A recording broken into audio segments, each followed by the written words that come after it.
हाय रे किस्मत ये सजना, काहे दिलवा तोड़ गईलू। हम तो जान से ज्यादा चाहनी, फिर छोड़ गईलू। रात भर अखिया से नीर बहे, तोरी याद में दिलवा रोवे। जवन सपना संग सजवनी, ओही सपना आज टूटे। तू कहलू साथ निभैबू, जन्म जन्म तक प्यार करबू। बीच राह में छोड़ के सजना, काहे इतना दर्द दे गईलू। तोरी याद में रोवत बानी, दिन रात तड़पत बानी। दिलवा के हर धड़ धड़कन बोले, तू भी न मरत बानी। तोर भी न सुना लागे, ई दुनिया बेगाना लागे।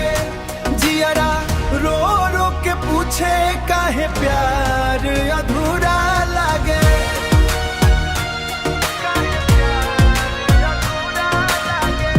चांद भी आज फीका लागे, तारा सब उदास बा।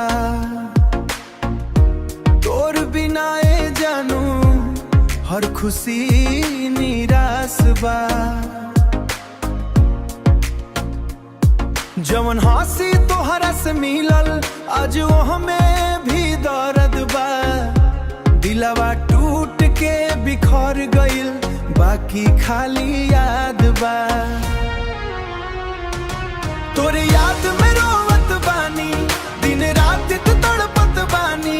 दिलवा के हर धड़ धड़कन बोले, तू भी न मरत बानी। तोर भी न सुना लागे,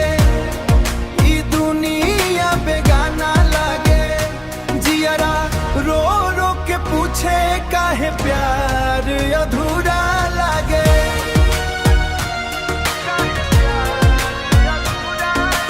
अब ना कोई आस रहल, ना दिल में अरमान बा।